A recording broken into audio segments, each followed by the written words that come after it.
Welcome back, my friend. Welcome back to Sacred Journey Mapping with Christina Druin.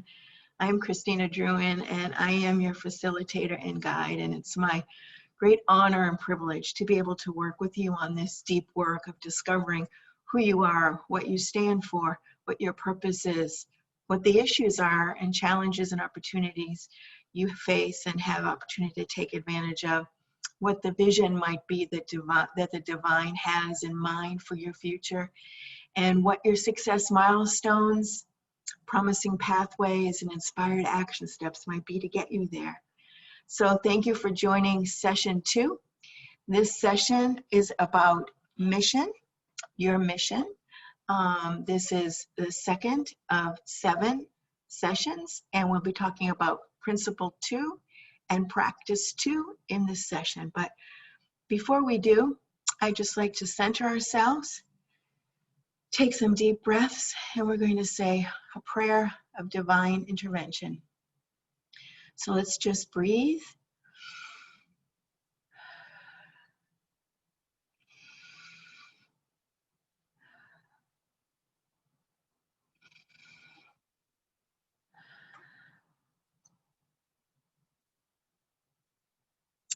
This is the Sacred Circle prayer for insight into mission. Divine Creator of the universe, thank you for leading us to a deeper understanding of who we are. We know you are here with us now. Infuse us with the presence of your Holy Spirit. As you guide this sacred circle of seekers, speak to us about the purpose for which we were created. Help each of us answer the question, why am I here on earth? Help us see that all great work for the world is done first in our souls. We ask with confidence that you reveal your wisdom and truth about the unique value each of us adds to the world. Show us what the universe would be missing if we had not been born. Help us see that as the moon has no light of its own, but simply reflects the light of the sun, we have no light of our own, but are here to reflect the divine light in the world. Our mission has never had more meaning than at this precise moment in time. What wave of divine light is ours to reflect? As you lead us to these sacred truths, help us write powerful mission statements that simply express the reason we exist. Enlighten us with words we can remember and repeat that will compel us to get up each day, inspire us to engage in the world, and empower us to make whatever difference is uniquely ours to make. Help us know that our lives have meaning and impact simply because we exist. Assure us that all is well. As we work on our own and together in this sacred circle, allow your divine spirit to inspire all of us to reflect your infinite love for each of us. Amen.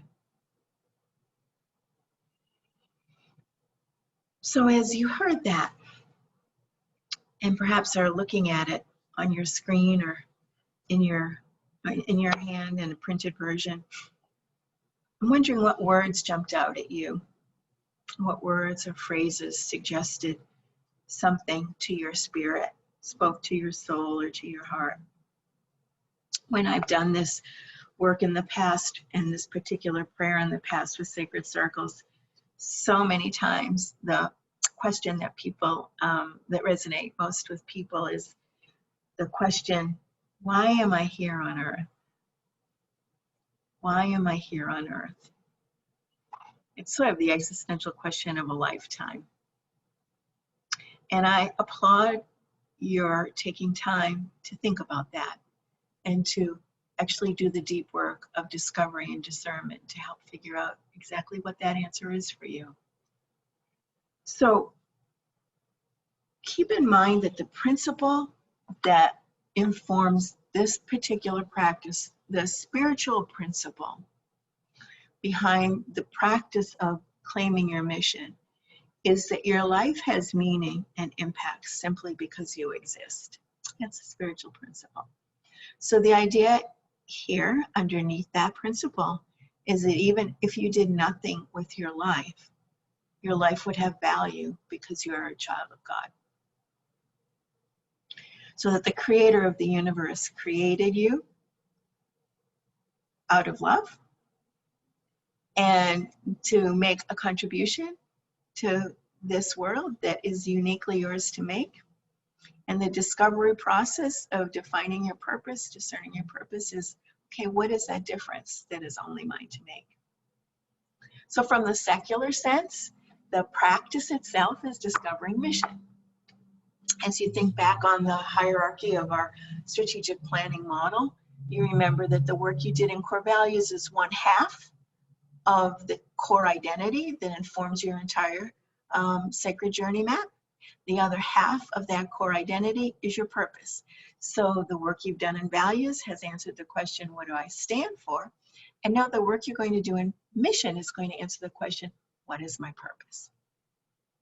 So as you think about your purpose, there are many ways that you can think about why you're here. Are you here for a particular vocation? Are you here for a particular career? Are you here for a particular relationship? Are you here to do some particular work?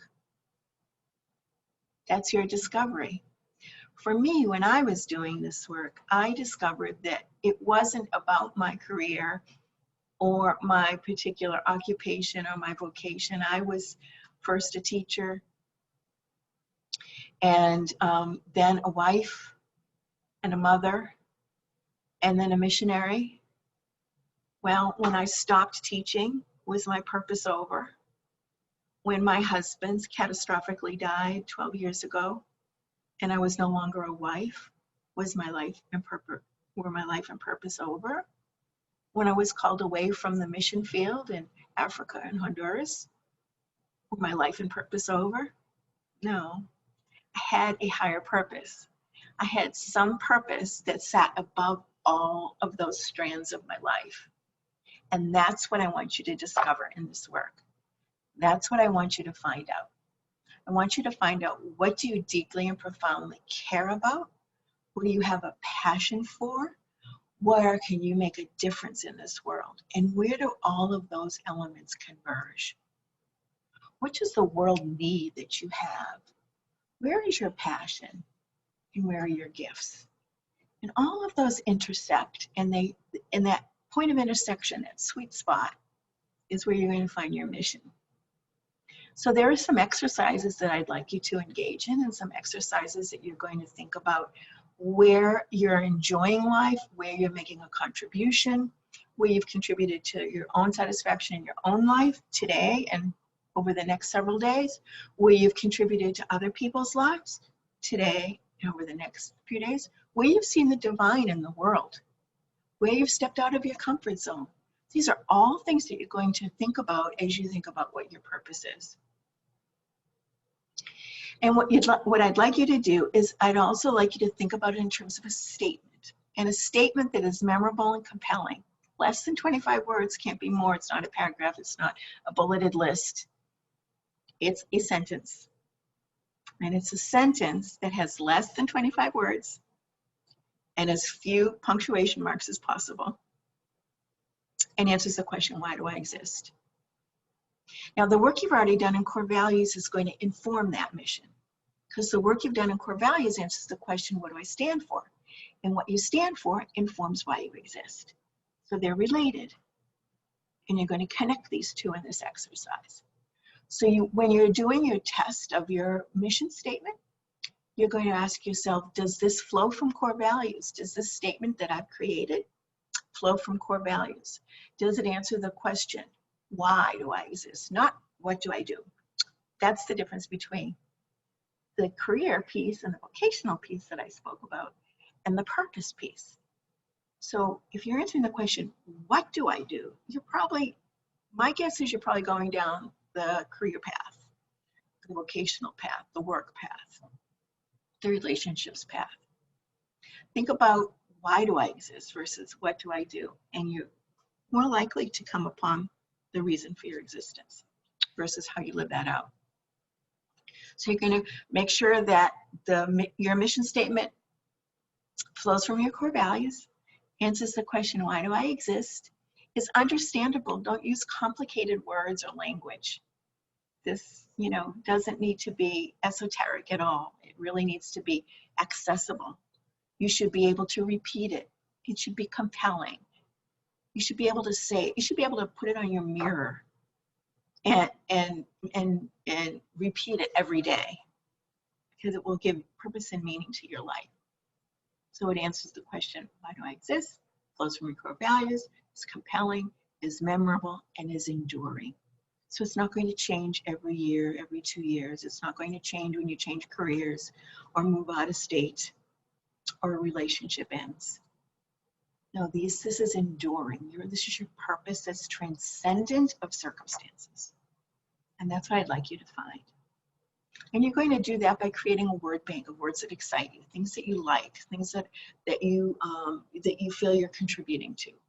In your workbook, there's a word bank section. You're going to build your mission word bank. And then you're going to string those words together, and the most compelling of those words together in a formula that I've used really successfully for 20 years in writing compelling mission statements. It's a 3-part formula. It's believing, and you're going to fill in the dots. Believing, ... I exist, ... so that, ... And I think about the beginning and the end as bookends, where the meat is really right in the middle. So the beginning and the end kind of gets you in the frame of mind to think about what your purpose is, that believing, and you can draw on your core values for that. And then the result, the impact that you're making on the world or on your life or on the lives of others, is really where you really can get a lot of memorable language.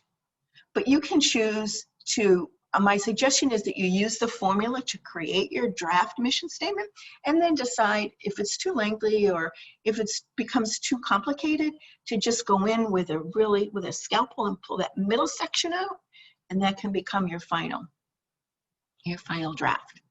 So you're going to first build a word bank of compelling language. Then you're going to use that formula, believing I exist so that, and then you're going to do that. That'll be your first draft. You're going to apply the tests of mission that I just went over. Does it flow from core values? Does it answer the question, why do I exist? Is it compelling? Is it memorable? Is it enduring? You're going to understandable. You're going to answer those, and you're going to improve it.